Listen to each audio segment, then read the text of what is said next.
नमस्कार, देवभूमि समाचार में आप सभी का स्वागत है। मैं आपके साथ दिव्या पांडे।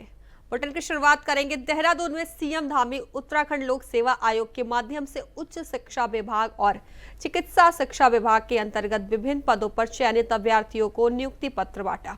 आपको बता दें, और चयनित अभ्यर्थियों को संबोधित भी किया। तो वहीं इस दौरान उन्होंने क्या कुछ कहा है वो भी आपको सुनवाते हैं।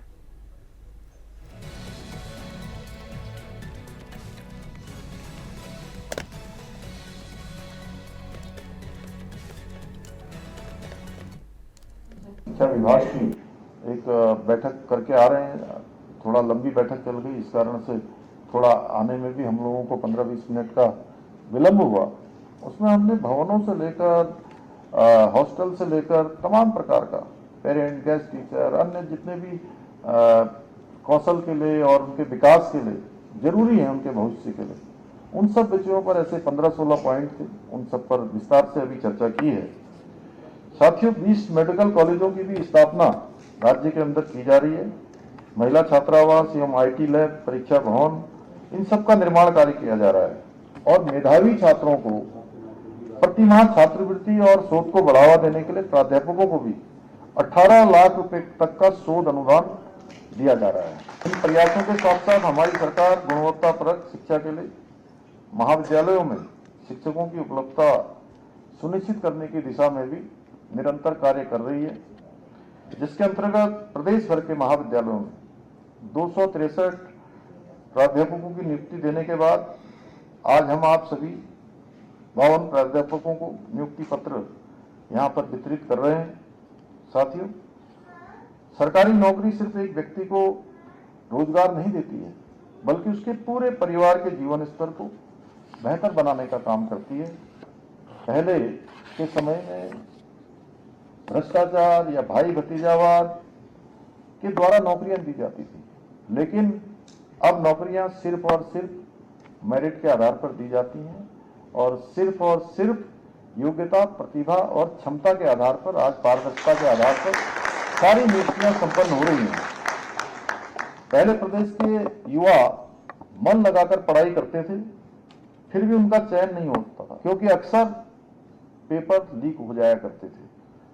पेपर लीक की समस्या के कारण अनेक युवा हताश और निराश होकर डिप्रेशन में जा रहे थे, और उनके साथ साथ उनके माता पिता, आप सब में से भी बहुत सारे होंगे जिन्होंने सामान्य स्थितियों में, सामान्य परिस्थितियों में अपने जीवन को आगे बढ़ाया होगा, और आपके माता पिता ने अगर आपको अच्छी शिक्षा दिलवाई है, अच्छी शिक्षा के लिए आपको आगे बढ़ाया है, तो उन्होंने अनेक परेशानियों का सामना किया होगा, अनेक चुनौतियां उनके सामने रही होंगी, अनेक अभाव रहे होंगे।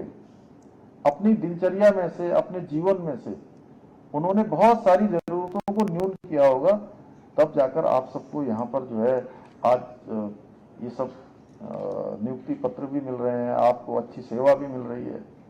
ऐसे ही बहुत सारे माता पिता अपने बेटे बेटियों के लिए लगातार अपने जीवन के दैनिक जो आवश्यकताएं हैं उसको न्यून करते हुए, उसको कम करते हुए उनको पढ़ाते थे, लिखाते थे, उनके लिए कोचिंग की व्यवस्था करते थे, उनके लिए कहीं कमरा किराए पर लेते थे, लेकिन उसके बावजूद भी जब परीक्षाओं का परिणाम आता था तो उनका चयन नहीं होता था। तो खबरों में आगे बढ़ेंगे, जहां उत्तराखंड की चारधाम यात्रा एक बार फिर मौसम की मार की चपेट में आ सकती है। बता दें, इंडियन मेट्रोलॉजिकल डिपार्टमेंट यानी आईएमडी ने उत्तरकाशी जिले के लिए रेड अलर्ट जारी किया है। यह अलर्ट 6, 7 और 8 मई के लिए है, जब इलाके में रिकॉर्ड तोड़ बारिश होने की संभावना जताई गई है। बता दें, चारधाम में 2 प्रमुख धाम गंगोत्री और यमुनोत्री उत्तरकाशी जिले में ही स्थित है। ऐसे में इन रूटों पर यात्रा कर रहे श्रद्धालुओं को भारी परेशानियों का सामना भी करना पड़ सकता है। मैं आपको बता दें, इन मार्गों पर कई लैंडस्लाइड जोन भी मौजूद है, जिससे हालात और भी गंभीर हो सकते हैं। इसी को ध्यान में रखते हुए आपदा प्रबंधन विभाग अलर्ट मोड में है। आपदा सचिव विनोद कुमार सुमन ने सभी जिला अधिकारियों को सतर्क रहने के निर्देश दिए हैं। तो वहीं तीनों दिन यात्रा रूट पर एसडीआरएफ, एनडीआरएफ और जिला प्रशासन की टीमें तैनात रहेंगी, ताकि किसी भी आपात स्थिति में त्वरित राहत और बचाव कार्य किए जा सके। तो वहीं शाम को जनपद अधिकारियों के साथ एक महत्वपूर्ण बैठक कर आपदा प्रबंधन के दिशा निर्देशों को अंतिम रूप देने की योजना भी बनाई गई है।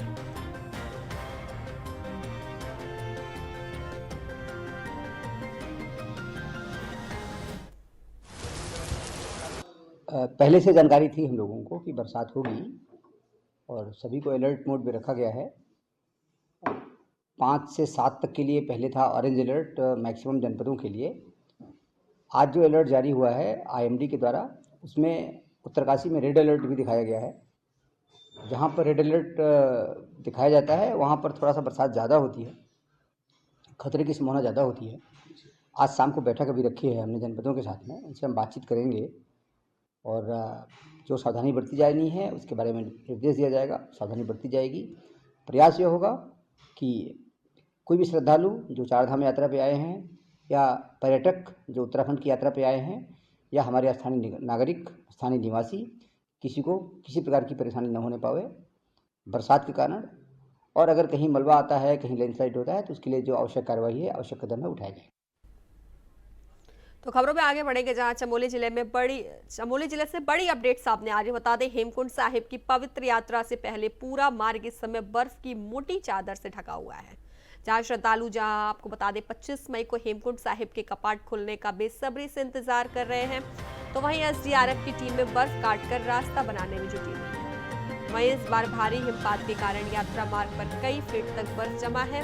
बता दें, ऐसे में श्रद्धालुओं की सुरक्षित आवाजाही सुनिश्चित करने के लिए युद्ध स्तर पर भी काम चल रहा है। जहां एसडीआरएफ की टीम विशेष उपकरणों की मदद से बर्फ हटा रही है ताकि समय पर कपाट खुलने से पहले मार्ग पूरी तरह तैयार हो सके। तो वहीं हेमकुंड साहिब सिख श्रद्धालुओं की आस्था का प्रतीक है, आपको बता दें, और हर साल हजारों श्रद्धालु यहाँ दर्शन के लिए पहुंचते हैं। तो वहीं प्रशासन की कोशिश है कि इस बार की यात्रा सुरक्षित और व्यवस्थित ढंग से पूरी हो सके।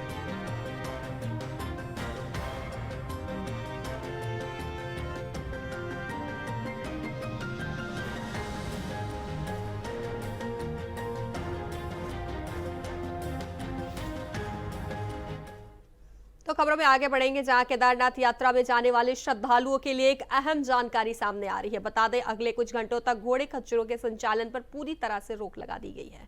बता दें, यह फैसला पशुपालन विभाग की ओर से लिया गया है क्योंकि पिछले 24 घंटे में 14 घोड़ों की अचानक मौत हो चुकी है। घोड़ों में तेजी से फैलने वाले एक वायरस का खतरा बना हुआ है। बता दें, स्थिति की गंभीरता को देखते हुए घोड़ों के संचालन को ऐतिहासिक रूप से अस्थायी रूप से बंद कर दिया गया है।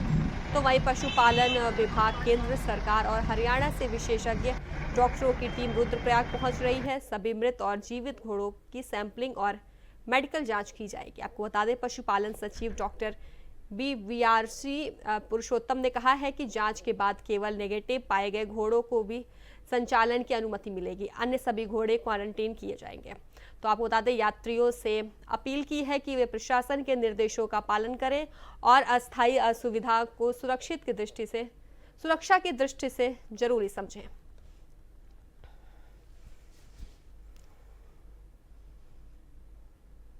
तो एक बार विस्तार से जानकारी देने के लिए हमारे साथ हमारे संवाददाता अभय कैंतुरा जुड़ गए। अभय, चारधाम यात्रा की शुरुआत हो गई है, आईएमडी द्वारा रेड अलर्ट जारी किया गया है, क्या कुछ जानकारी है? देखिए, ये कह सकते हैं कि चारधाम यात्रा की शुरुआत होते ही जो चुनौतियां हैं वो सरकार के सामने मुंह बाए खड़ी हो चुकी है। सबसे बड़ी चुनौती ये कह सकते हैं कि जो ये बेमौसमी बारिश इस समय आई है, जो मौसम का मिजाज बदला है, उसकी चुनौतियों से पार पाना सरकार के लिए इस समय बड़ा चुनौतीपूर्ण नज़र आ रहा है। क्योंकि मौसम विभाग ने ये कह सकते हैं कि 8 मई तक प्रदेश में बारिश को लेकर अपना पूर्वानुमान यहाँ पर जारी कराया, जिसमें उत्तरकाशी जनपद के लिए रेड अलर्ट जारी किया गया है। और ख़ास तौर पर उत्तरकाशी जनपद के लिए इसलिए भी चुनौतीपूर्ण कह सकते हैं कि उत्तरकाशी जनपद में 2 धाम आते हैं, गंगोत्री धाम और यमुनोत्री धाम, जिसमें से यमुनोत्री धाम में ये कह सकते हैं कि जो पैदल जो रास्ता है वो भूस्खलन की चपेट वाला कहा जा सकता है। जब बारिश भारी संख्या में वहाँ पर, भारी मात्रा में बारिश वहाँ पर होगी तो फिर चुनौती बहुत ज़्यादा रूप में वहाँ पर बढ़ जाती है। इसलिए मौसम विभाग के इस अलर्ट को देखते हुए ये कह सकते हैं कि वहाँ पर एसडीआरएफ, एनडीआरएफ और जो पुलिस की जो टीमें हैं, जो राहत बचाव की जो आपदा प्रबंधन की जो टीमें हैं, उनको पहले से ही तैनात करने का काम वहाँ पर कर दिया गया है, ताकि जैसे ही मौसम का मिजाज बदले, बारिश होने की संभावना यहाँ पर दिखे, तो फिर जो यात्री हैं उनको पहले से ही सुरक्षित स्थानों पर रखने का काम वहाँ पर किया जा सके, उनके लिए बेहतर प्रबंध वहाँ पर दिए जा सकें, ताकि यात्रियों को किसी भी प्रकार की असुविधा का सामना न करना पड़े।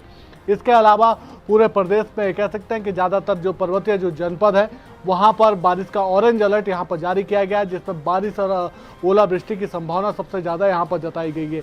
तो सरकार के लिए चुनौती इस रूप में भी है कि एक तरफ तो चारधाम यात्रा चल रही है और बारिश की अगर परेशानी यहाँ पर आती है, आसमानी बारिश आफत बनकर आती है, तो फिर किस प्रकार से उन चुनौतियों से निपटने का काम यहाँ पर किया जा सकता है। दूसरा, जो ओलावृष्टि यहाँ पर होगी, जो भारी बर्फबारी यहाँ पर होगी, उसके चलते कह सकते हैं कि किसानों की फसलों को बड़ा नुकसान यहाँ पर हो सकता है। पूर्व में भी ओलावृष्टि के चलते कई किसानों की फसलें यहाँ पर बर्बाद हुई है।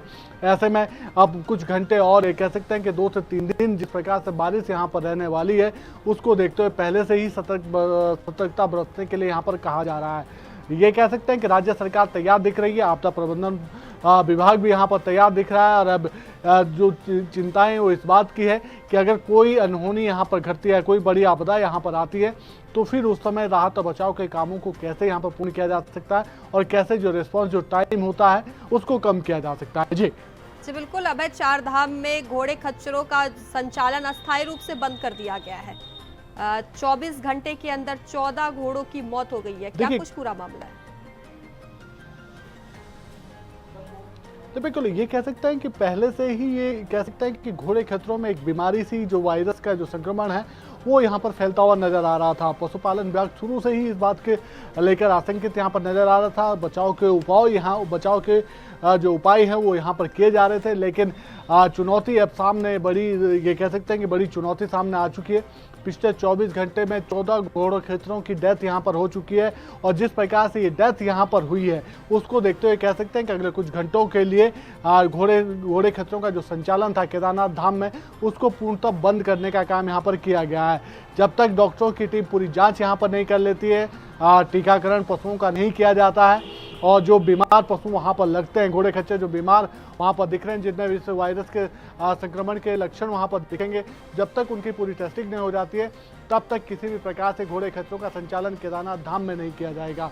तो ये कह सकते हैं कि चुनौती बढ़ी है। ऐसे में सिर्फ जो श्रद्धालु और सैलानी यहाँ पर पहुँचे, उनकी चुनौतियाँ और बढ़ती हुई नजर आएंगी, क्योंकि केदारनाथ धाम का जो सफ़र है वो लगभग 22 किलोमीटर का पैदल मार्ग का सफ़र है, वो चुनौतीपूर्ण वहाँ पर होने वाला है।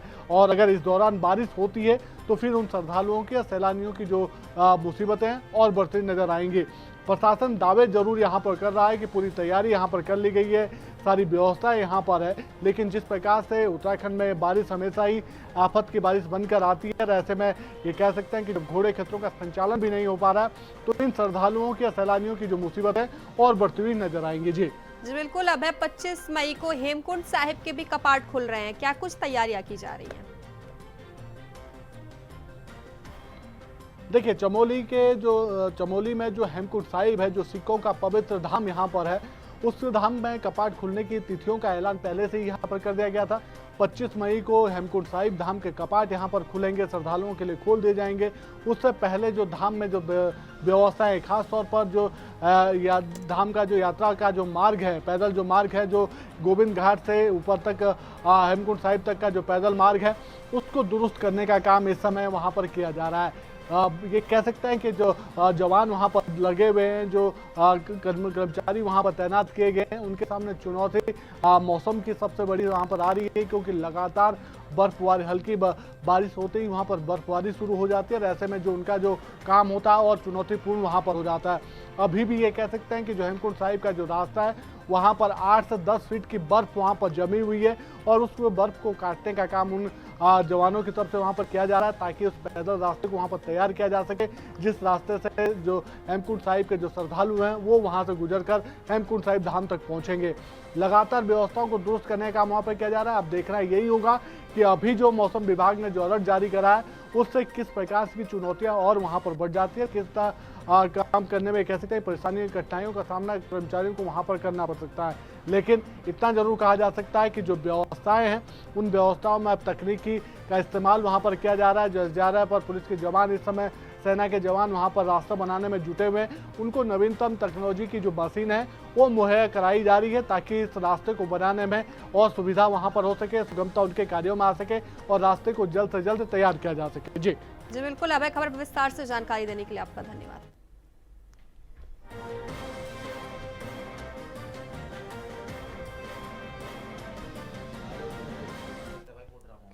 तो खबरों में आगे बढ़ेंगे, जहां केदारनाथ धाम में इस बार श्रद्धालुओं की अभूतपूर्व भीड़ देखने को मिल रही है। बता दें, चारधाम यात्रा के केवल 4 दिन में ही केदारनाथ में दर्शनार्थियों की संख्या 1 लाख के पार पहुंच गई है। तो बता दें, 30 अप्रैल को गंगोत्री और यमुनोत्री धाम के कपाट खुलने के साथ ही चारधाम यात्रा की शुरुआत हो चुकी है। तो बता दें, 2 मई को केदारनाथ धाम और 4 मई को बद्रीनाथ धाम के कपाट आम श्रद्धालुओं के लिए खोल दिए गए हैं। वहीं यात्रा के चौथे दिन यानी सोमवार को ही 26,180 श्रद्धालु ने बाबा केदार के दर्शन किए, जिससे कुल संख्या 1,05,869 पहुंच गई। आपको बता दें, जहां मुख्यमंत्री पुष्कर सिंह धामी के नेतृत्व में राज्य सरकार द्वारा बेहतर यात्रा प्रबंधन और सुविधाओं के चलते यह यात्रा लगातार गति पकड़ रही है। तो यात्रा मार्ग कठिन होने के बावजूद श्रद्धालुओं में भारी उत्साह बना हुआ है और बाबा केदार के प्रति अपार आस्था देखने को मिल रही है।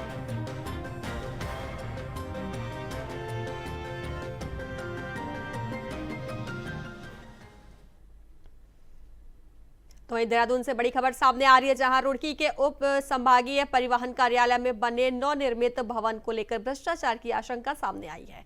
बताया जा रहा है कि भवन का निर्माण कार्य मानकों के अनुरूप नहीं किया गया है।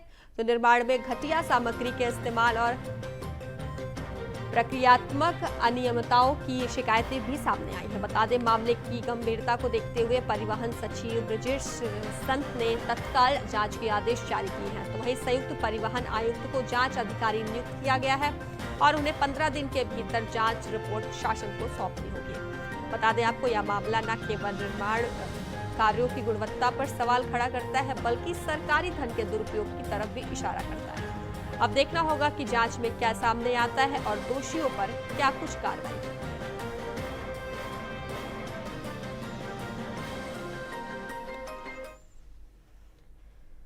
तो खबरों में आगे बढ़ेंगे। खबर खटीमा से है, जहां कोर्ट परिसर में दबंगों का आतंक देखने को मिला है। बता दें, कोर्ट परिसर में मंगलवार को उस वक्त अफरा तफरी मच गई जब कुछ दबंगों ने गवाही देने आए एक पति पत्नी के साथ सरेआम मारपीट कर दी। तो बता दें आपको, खबर खटीमा से है, जहां कोर्ट परिसर में दबंगों का आतंक देखने को मिला है। गवाही देने आए दंपत्ति से सरेआम मारपीट की गई है। पुलिस और वकीलों ने उन्हें बचाया है। तो वहीं आपको बता दें, मारपीट का वीडियो जमकर वायरल हुआ है।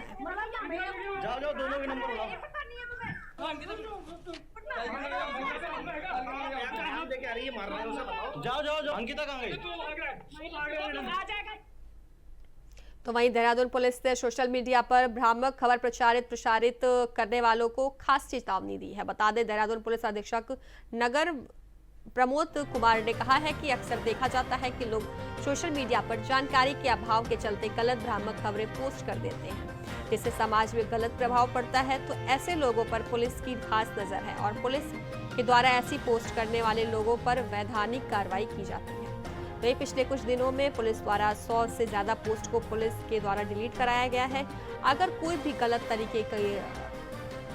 तरीके की पोस्ट करता है तो उसके खिलाफ पुलिस के द्वारा सख्त कार्रवाई की जाएगी।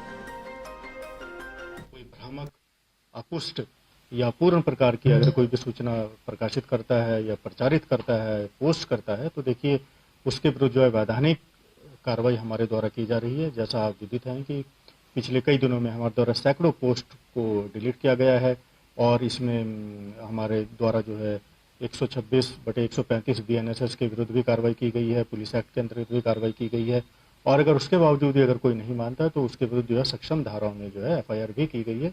आप जानकारी में आपका होगा ही कि विगत दिनों में भी हमारे द्वारा कई FIR और कई ऐसे व्यक्तियों को जो है पुलिस हिरासत में लेकर उनसे काउंसलिंग की गई है और उनके विरुद्ध फिर कार्रवाई की गई है।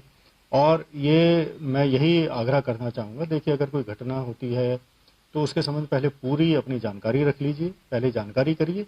उसके बावजूद अगर आपको लगता है तो कोई ऐसा पोस्ट या जो भी आपको कहना है, देखिए सोशल मीडिया एक टूल है, उसका सदुपयोग किया जाए। एक वो प्लेटफॉर्म दिया है कि वो सही बातें और जो पुष्ट और जो भ्रामक ना हो किसी भी प्रकार से, ऐसी बातों को अगर डाला जाए तो वो बेहतर रहेगा, बजाय इसके कि आप कोई घटना दुर्घटना होती है, आप उसकी बिना छानबीन किए, उसकी अपूर्ण तथ्यों के आधार पर अगर आप कोई सूचना ऐसे प्रकाशित करते हैं, तो ये मान के चलिए कि देहरादून पुलिस के द्वारा आपके ऊपर नज़र रखी जा रही है, आपकी जो पोस्ट है उसको भी मॉनिटर किया जा रहा है, और आपके द्वारा अगर ऐसे कोई भ्रामक तथ्य पब्लिक को गुमराह करने के लिए अगर आपको प्रचारित या प्रकाशित किए जाएंगे, तो बिल्कुल देहरादून पुलिस आपके विरुद्ध जो है बिल्कुल वैधानिक कार्रवाई करेगी।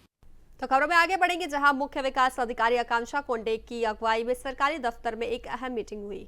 बता दें, बात हुई गांव के पुराने तालाबों की, जिनको फिर से जिंदा किया जा रहा है। सरकार चाहती है कि गांव में पानी की कमी ना हो, इसलिए हर विभाग को 10-10 तालाब दिए गए हैं, जिनकी सफाई और मरम्मत का काम चल रहा है। आपको बता दें, खबर हरिद्वार से है, जहां मीटिंग में मुख्य अधिकारी मौजूद रहे।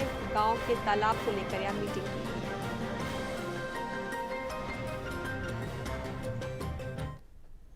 देखिए, नीति आयोग द्वारा जो हमारे एस्पिरेशनल ब्लॉक हैं, जो हमारे ज़िले में भादराबाद ब्लॉक जो एस्पिरेशनल ब्लॉक है, उसको सेलेक्ट किया गया है और उसमें नीति आयोग द्वारा 50 ऐसे तालाब सेलेक्ट किए गए हैं जिसमें डिसिल्टेशन का काम किया जाएगा, ताकि जो हमारे तालाब हैं उनको अतिक्रमण से भी रोका जाए और उनमें वाटर कंजर्वेशन की जो कैपेसिटी है वो बढ़ाई जाए। तो इसीलिए 50 जो तालाब हैं उनको सेलेक्ट किया गया है। ये तालाब जो हैं हमारे irrigation department, micro irrigation department, agriculture department, खंड विकास अधिकारी, इन सभी के द्वारा जो है ये किया जाएगा। और इसमें जो ग्राम पंचायत है और हमारे जो DPRO है, पंचायती राज विभाग है, उनके मदद से और पूरे जो जनता है और जनप्रतिनिधि हैं उनके कोऑपरेशन से वहाँ पे डिसिल्टेशन का काम किया जाएगा, ताकि जो तालाब है हमारे वो उनको बचाया जा सके। देखिए, जो तालाब है, मैं आपको पिछले साल का भी डेटा बता दूं। हमारे 24-25 जो फाइनेंशियल ईयर था उसमें ADM साहब द्वारा अवगत ये कराया गया है कि 32 ऐसे तालाब हैं जिनको अतिक्रमण मुक्त कराया गया है। उसके अलावा 97 ऐसे तालाब हैं जिसमें अतिक्रमण मुक्त करने की 122 की कार्रवाई चल रही है। और उसके अलावा भी जहाँ जहाँ टेम्प्रेरी कंस्ट्रक्शन हुआ है, जिसको तत्काल जो है हमारे SDM साहब जो हैं वो रिमूव कर देते हैं। कहीं परमानेंट कंस्ट्रक्शन है तो बाकायदा नोटिस दे के जो अतिक्रमण मुक्त किया जाता है। तो कार्रवाई जो है लगातार जो गतिमान है और उसमें कोशिश की जा रही है जिससे ज़्यादा से ज़्यादा जो।